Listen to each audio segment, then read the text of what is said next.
My brave, smart bulls. To save some time, I already shuffled the cards and laid them out. I'm using a Celtic 10 card spread that'll allow me to look at past, present, and future influences for the week. And as always, I'll be teaching tarot through each card so you not only receive your message, but you start to build your own intuitive relationship with the cards because that's what this channel is all about, using tarot for our betterment and our benefit. And this is such a funky magunky kind of reading, my bull friends, and I'm a bull as well. So I'm even a little perplexed by our kind of outlook for October. It's all really good, but we're not seeing it in a way that maybe some of us are not feeling like everything is unfolding completely to my wish. All right. But everything is starting to change in a really cool, dynamic way, and creativity is getting ignited again, excitement, ideas on how to make money as well, and family and relationship and love, wherever that is for you. Even if there's a little friction, if you need to make some changes to adjust, to put your priorities in balance and get like everything in a row, that might be part of the gist here. For we're feeling like a little scattery, and I don't want to be distracted from the really great vibe that this reading is offering. Okay, let's just get into it. Okay, let's just start. The first card placement is the significator placement, so the general gist of the overall reading. And we've got a doozy of a guy here. So we have the major arcana, the Fool, and it's not any major arcana, it begins the major arcana tool. So when we have a major arcana card, we're having a real life lesson that we need to encounter. We're reaching for a different understanding, a higher consciousness, a connection to God to kind of get us through it. And when the Fool appears to me, it's a new beginning. It literally means that in tarot. And see that dark cave, you've come out of a time of emotional, spiritual, and material. We rule the material world as an earth sign. Maturity, right? It's been really the ups and downs, trials and tribulations and challenges, along with happy and joy. But now, out of all that kind of effort that you've put in to be a good egg, good intention, good direction for yourself, trying to be loving and spiritual, as well as identity and intellect, and now there's a reward for that. And the Fool is the beginning of that reward. So we're coming out of that cave. There's a certain youthfulness and naivety with the Fool.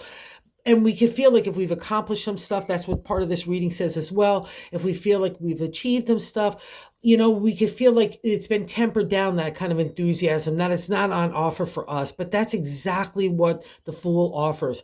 It's like when we were younger, no matter our age, when we ran at stuff, nobody could tell us no. We just thought we would have an adventure, whether it was love or business or anything. It didn't even matter. Off we went. And that's that same kind of spirit that gets offered to you back now again. Enthusiasm, excitement gets really recharged. And it's beautiful energy for a Taurus because we like to create things in the material world. And that's where we're kicking in. We got a new day dawning. It's dawning around us. This has been the vibe for a couple of weeks now as well. We've got that special connection to God because out of that enlightenment time, we've had a long connection with God in the universe. We've been talking a lot. So there's a reward for that, Taurus, and that's what the Fool represents in the first steps, literally to me, of taking that new direction to going to get our wish and our dream. And this is where it starts to get a little funky magunky. So the second card, which is crossing the energy of the first card placement, is what's in conflict, or I'm not allowing the Fool to really kick it in a new direction to fully manifest in that way. And it's the Nine of Cups. So 9 is almost the completion state in the area of our heart. Love, emotional flow, psychic energy, dream world, intuition, all fall into the domain of the suit of the cups. And the 9 means a cycle is starting to end. But the 9 of Cups is also the wish card in tarot. So why is the wish card crossing our ability to move forward? Are we not getting the wish that we absolutely thought we designed, which kind of we're all a little anal retentive? That's our personality. We like to have it like a potter. We'd like to design the clay in our little figurine, whatever we want it to be.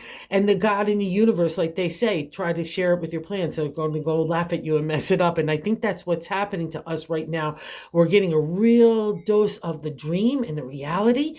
And we just might be a little doubtful or trying to put everything in order. So we just need to take a breath and be practical and pragmatic along with the way. And most importantly, not believe in our dreams and our wishes, okay? We need to take that Nine of Cups because it's still our reading overall. We need to put it on its side and give that kind of stardust to the Fool. And I think our hesitation to really believe that, maybe that's also too, believing that our dream is coming true, that, we have to still go A, B, C, but is it going to really work? I have all this accomplishment before. unsure. I don't want to know if I want to start over.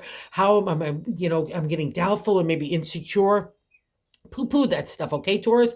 Kick it aside, because I think part of it, I'm popping around a little bit here, is in the 7th card placement. So the first card is the general gist of the overall reading, and the 7th card placement is the way that we're feeling about ourselves. So we have another major arcana card here. And when a major arcana card, like I said, it's a life lesson, and especially we've got 1, 2, 3, 4 of these in this 11 cards here with the bonus card. That's a big deal. So the shift is taking place, and really it's already the big shift, like the earthquake that in our lives, that really has been taking place over the last kind of year is over. Okay. And that's reflected by the Tower. That's a major arcana card. And in a weird, funky way, we kind of rule the Tower as the material world, right? The first thing the Tower hits is a crown. So it's all about breaking our attachment to materialism, commercialism. We rule those areas, so there's always going to be a breaking for us to break free of the material and go with heart and spirit first. And that's never easy for a Taurus. We're fixed signs. We don't like change in any way, shape, or form. The things that we've built up around us to make us feel protected and secure, even our ideas and traditions, aside from being in a rut, maybe in career or relationship, wherever that, or your own body, your own thinking, whatever that is, the Tower comes along and says, I've given you enough chances to do this, Taurus, on your own. Here I come. God in the universe is just going to wipe that all out. So it's for your benefit. And I'll also say this because there were calmer seas here, and we're seeing the storm clouds start to leave, that emotional upheaval that also came along with the material world stuff, whether it was family, relationship, home, the career, your body, the way you're thinking, the whole kit and caboodle, right? And now we're in calmer waters. And that is where God's saying, I broke all this down. You're okay. You might still feel like you're sitting in the rubble and you're afraid to come out of the cave a little bit, Taurus. Don't be, okay? The Tower is a past reflection to me. We have to have that breaking. So wherever you're still lingering and holding that little bull hooves onto the dollar, or achievements or titles, and that could even be relationships, aside from just career stuff, wherever you're holding that kind of thing, like a badge of honor forth instead of your own identity and your own personality, that's what God is going to come around and say, no, I need you to go do more creative stuff, be of more service, be more loving and spirited, and more identity to who you truly are. That's where the Tower has come in. I've had it. It's a big deal. It shakes you to your core, and it lasts for a while. But with the Fool appearing, that means we've been wishing for the dreaming to come out of that and move forward out of the Tower. And the Fool is our first, again, indicator that we're doing so. Okay, so trust God in the universe. And I think it's such a big deal because it's all about family, legacy, not just the job titles. I think so many of us have learned that already, but we want to leave something behind that we mattered in a way, not only just personally, but for a bigger community sense, that we were of service, and especially for those people that we love, whether it's family or friends or whoever that we consider like family. That's reflected here in the 3rd card position, okay? And this is great news for Taurus. The 3rd card position is the top of the matter in the 10 card spread, but I like to say God's direction for the month. And the 10 of Pentacles is like happily ever after in the material. See that happy family? We've got all the coins around us representing abundance of money, as food, the rich landscape of green of planting seeds that are really starting to materialize into our harvest for tomorrow. This is a sense of commitment and joy and satisfaction that only comes from having taken the journey 1 through, or to the 10, right? It's only by getting the walk and the talk that you get there. It's that sense of satisfaction. I often use the White House, the picket fence, glasses tinkling, people laughing, and you're standing back saying, yeah, it was all worth it. So that's why we're doing it. And that's why God's reminding you that you're starting to materialize that. So don't have any doubts. And I'll also say this, bring the wish really straightforward. Get really specific and defined as you start to move along and realizing what more is really important and how that balance for you could start to play out, because there's a lot of pulling forces on you at the same time. You're trying to make new ideas happen, and I get that, but it's all in your capable hands, okay, Taurus? And more importantly, your heart and your mindset. And I want you to lead with the heart. That's going to help kind of feeling of having an anal retentive viewpoint of wanting to have that sense of perfection and having your hand on everything. This is about, let's say you've got a business and it requires 10 people. You can't be everywhere. So hire the best people, give them the latitude to do what they've got to do, and trust in that, right? Do your checkups and everything else like that, your quality control and so on, but leave people to be and lead with spirit and heart. Rather be encouraging than critical, right? I rather have you look by example of how I am, of generous of heart and generous of dollar as well, or whatever your currency is. It's all about that combination of using logic with intuition and heart with, intelligence. Okay. And that's what we see reflected here in the King of Cups. He lives in the material, but he's made of the spirit. That's the domain of the cups. It's the heart or emotional flow, just like we covered in the Nine of Cups. It's all that energy. And this guy doesn't care about the material at all. He just cares that your spirit and your heart are aligned with your mind and your character. And he wants you to move forward in balance in that, because that's where the rewards come. That's where the good karma comes. That's where the good teamwork comes, good relationship, good family, good health. It all stems from using our heart first. And see how he's sitting on that platform? I'm getting goosebumps. He's in the real world right now in that abundant landscape. He knows anything that's a big deal, it's not a big deal. It's just a little hill. I can overcome it with my heart and my intellect. I'm right connected to the universal flow of God and the universe. I have every answer. I even believed that when I was in business in New York. I believed if I have any challenge, I could pluck it out of the universe, because everything's available to us. We just have to get settled, right? And get into that meditative state and get connection. And every answer of the good intention and good heart is available to us. All right. So trust this. This is at your core. That's that fourth base of the matter. I like to say that gut feeling. So you already know this, Taurus, and lead with it. All right. And I think maybe part of finding that balance is coming out of the fifth card placement, sitting right next to that seventh card placement of the Tower, and another major arcana card of justice, honesty, fairness, getting your justice. Law, business, contracts are all favorable in the exalted upright state. It's getting to the truth of the matter. Here we have another reflection in the black and white floor. The white is our intelligence and the black is the mystery land, our intuition, right? And balancing out that. I could come to a hard truth, but I could deliver it with compassion, right? I don't have to have a sharp tongue. I'm balancing out my intellect and what I know to be the right and honest thing of what a situation, and then applying compassion and my intuition to get a different dynamic. She's not blindfolded here. Her justice is clear-sighted and fair as well. Okay, she comes into that calm of pureness. That's what that whiteness means. That pure innocence too, because she's untainted by outside viewpoints. She's coming to her conclusions in her self-confidence, right? Her self-esteem and self-love for herself and others too. And that's leaving your life right now. So really great. And I'll also say this, because it's got the downside, obviously all cards do. And the justice is where we could want our justice, right? Don't go there in any way, shape, or form. And I'll also say this, it's a reflection of divorce, breakup, partnerships, friendships, families, all that it feels like destruction, like the Tower, right? So if you're leaving that kind of stuff behind, that's the fifth card placement. Just know, again, your good favor wherever that had to happen. I've been there. I know it too well. And so let's just keep moving forward. Let's not linger in any way, shape, or form of the past, okay? Because that's what we're seeing here in the reflection of the sixth card placement, which is happening right now. And the Six of Cups, six is a celebratory state. So a lot of heart stuff going on this month, okay? And another reflection of the cups of wanting to flow that emotion. But the problem with the six is we're flowing that emotion a lot of times backwards. It's like those rivers that defy gravity and they run upwards instead of downwards.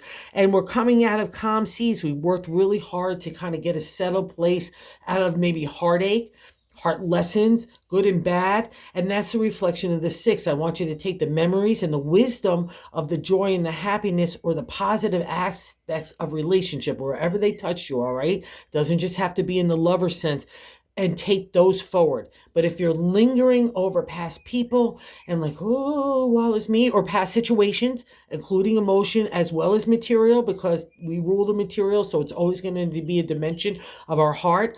Don't wallow, honey bunnies. Okay, let's move forward, because all your cups are in a row. You've conquered all that emotional upheaval. The storm clouds, as another indicator, are leaving you, and you know this. Okay, so take your breath, take your time if you need to reflect, but don't linger here, because we've got to get moving forward here, because we got to get our wishes and dreams starting to material, because that's what God in the universe and through this reading is asking of us, right? So the tower is leaving us. Don't let us linger in that either as well, feeling like we got defeated or upheaval. That is not it. Or because it's sitting next to judgment. Let's say you thought you had bad karma, or you maybe had to be a little shady McGady yourself, whatever it is. It's not about judgment.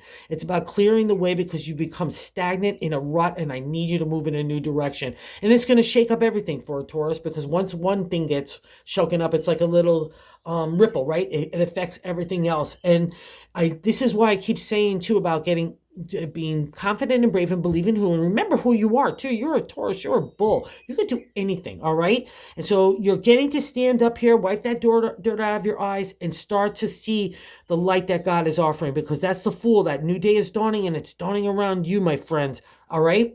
And here we get an indicator why I'm saying I just need you to have a pragmatic, practical approach and get settled, all right? And don't believe that you can't make family happen even in outside entities like work or friends, right? Too, because here in the 8th card position is how other people view us.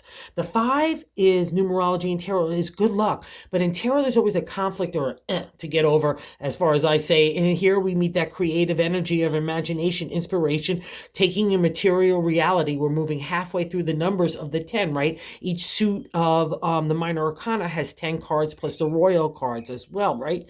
And the 5 of Wands, to get to the good luck, is settling down those insecurities, fears, and anxieties that I guarantee have been stirred up by the tower. Okay, so let's say you're moving in new directions, and it was always for your wish, and you're like getting slapped in the head with a hard reality. Wow, I got to manage Joe over there and Mary over here, or I got to take care of family member over here and this over there. All those obligations and responsibilities, even though we know we can handle it, come at us. And the 5 of Wands is stirring up that anxiety, and it's overcoming our dragons at the end of the day, those things that fear us. But it also has an indicator where we're scattered. Like if you'll see in the Rider-Waite deck, you'll see 5 people coming together, each running at each other. Like they have their own agenda, they have their own priorities, they have their own ego, their own pride, their own achievements, and everybody wants the best footing, right? But there are wands. So like we need to corral them like you would corral cats. That's why the heart is coming in. And also the dream, keep that at the forefront. You'll know how to make happy family anywhere. That's our superpower, okay? You know how to do it in a realistic sense.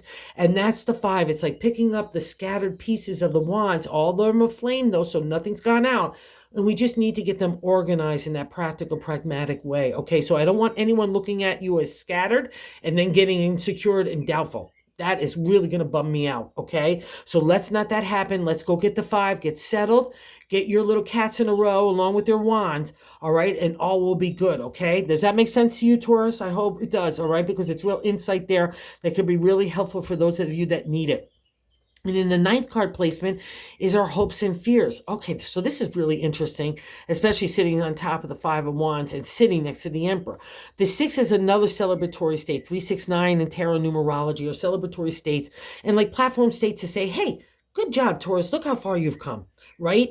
And 6 is we've got a real critical mass. We're really moving forward along. We've got our ideas and us, and it's in material reality, our health, our bodies, our home, our relationships, but it's mostly about work stuff too, as well. And it's the exchange of money. It means the gift of money in tarot. And if you've been getting money, but you feel like you need to give back something to, to keep that dynamic going, that would be a reflection of this reading as well. But remember, honey bunnies, we rule money.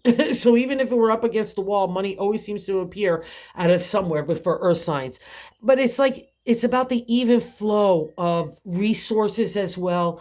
And I'll also say this, because we have so much heart here stuff, it's about the even flow of emotion.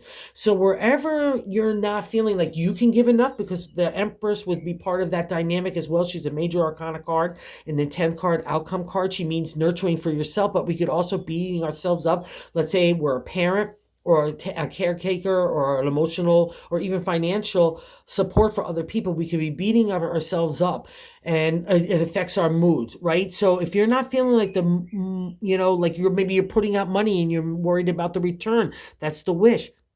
We rule this area. Get all your cats in a row, honey bun. and then we can move forward here, because you know the answer. You just need to get settled, because you're getting a little like on rough footing. It's just it's like finding your sea legs, right? You're on a boat again or a ship, and you're just getting used to that, right? It's no problem for a Taurus. We rule these areas as well. Family, relationship, career, health, we rule them, and money. So let's go get balance, and let's go get that flow. And if you've been given money or opportunities, even sweat equity falls under this domain, enjoy it.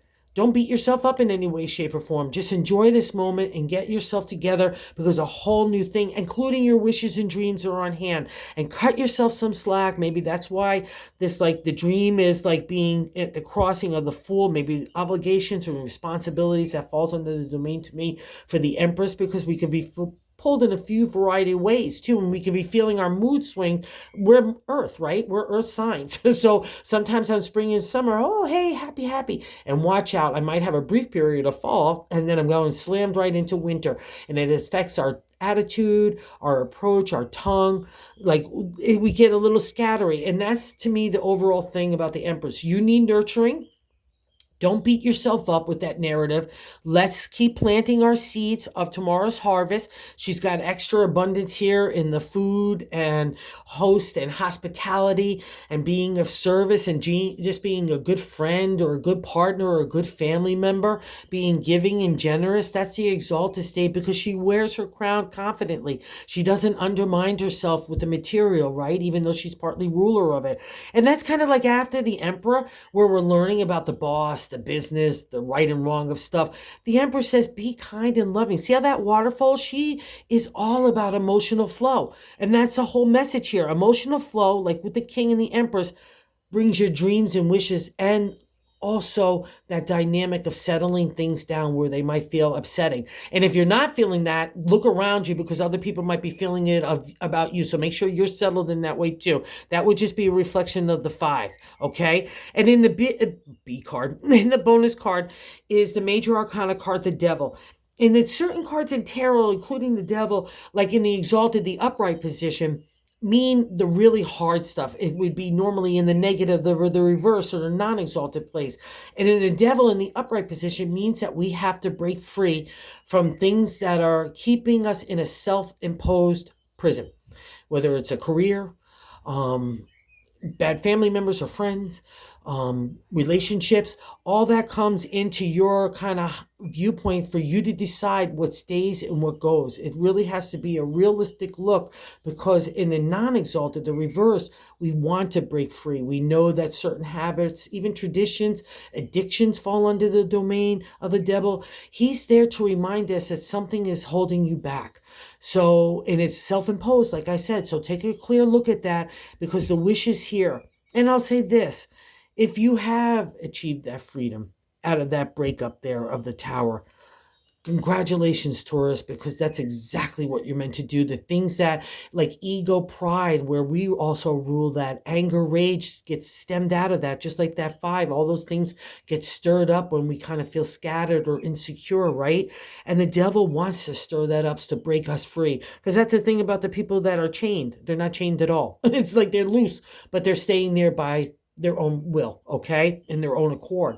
And that's what the Devil is there to say. Good job here. And remember, guys, too, we have horns, we have cloven feet. There's nothing to be afraid of. The dynamic of those earthly kind of animal primal instincts in us, or those sense of accomplishment and want of achievement, and to want to be free and to do our own thing that's based on this new identity. You got to give into that, because that's not going to be a stirring. So believe. You've got this. You can kick it in any direction. I know, my Taurus friends, okay? So this is such an exciting reading, because it means the change is happening. We just got to catch up with the plot a little bit. And it's so easy, because God's waiting for us. All right. So thank you for all that watch. Thank you for all that subscribe. And if you like this content, if you would consider subscribing, because everybody and their mother is telling me that this is what I need to keep saying, because I want to spread the good news of tarot, that it could be used by anyone and anyhow. Okay. So thank you. Have a good one. Go get them, bulls.